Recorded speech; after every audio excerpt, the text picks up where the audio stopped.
Hello everyone, this is Ashley Tucker. Thank you for joining me today.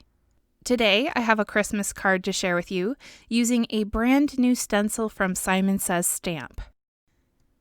This is called the Scattered Stars Stencil. Try saying that 5 times fast. It is a really good stencil. I really like this one because it is what I would call a staple stencil, meaning that you can use this stencil for pretty much any occasion all year round. I love stencils like this because when I buy a stencil, I like to get as much use out of it as I possibly can.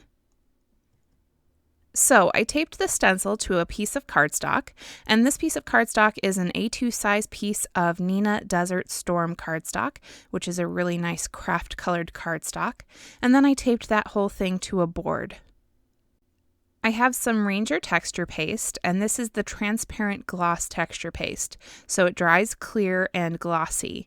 And I'm going over that stencil really well with my palette knife, making sure to really smooth out that paste. Once I had all of the stars covered and I smoothed it out and got rid of all of the excess paste, I very carefully removed the stencil from the paper.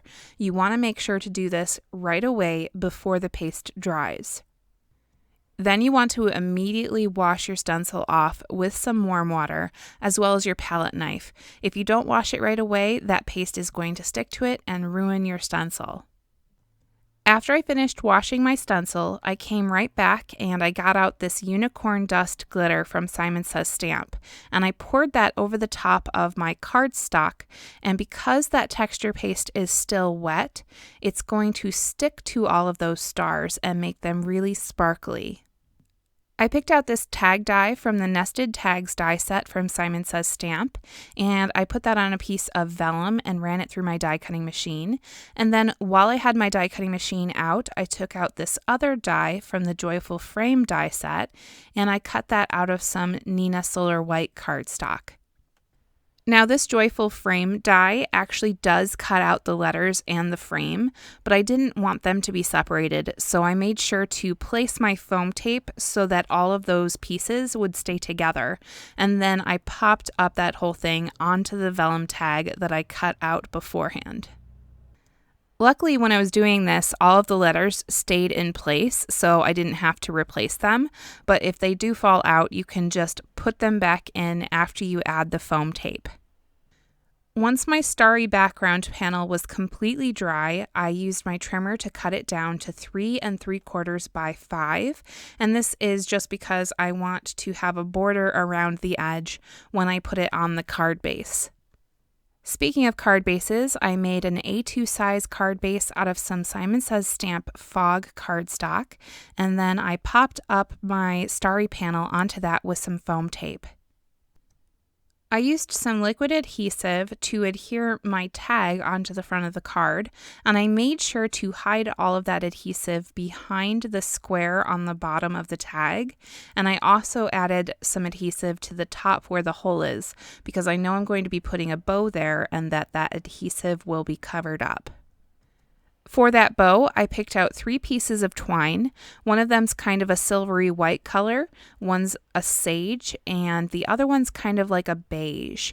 And I'm going to tie all 3 of those together into a bow, and then I'm going to glue it onto the top of the tag with some of that Nuvo adhesive. And when I added the adhesive for this bow, I definitely used way too much, so I had to wait a really long time for it to dry. While I was waiting for that glue to dry, I started to add the embellishments to this card. Now, normally when I do embellishments, I don't add quite as many as I did on this one, but sometimes when I do Christmas cards, I like to go all out and add tons of sparkle and tons of embellishments. I do think that when you're making your Christmas cards, you can get away with being a little bit extra sometimes with your embellishments and your sparkle. But with this card in particular, the embellishments that I'm using are all white or opaque, which also means that if you go a little bit crazy with them, it's not as in your face as it would be if you were using really colorful embellishments. And you'll see in a minute that I'm going to add even more embellishments to this card when I realize that I have some empty space that needs filling. I very carefully cut the ends on the twine. The glue wasn't quite dry at this point, so I made sure not to pull too hard while I was cutting.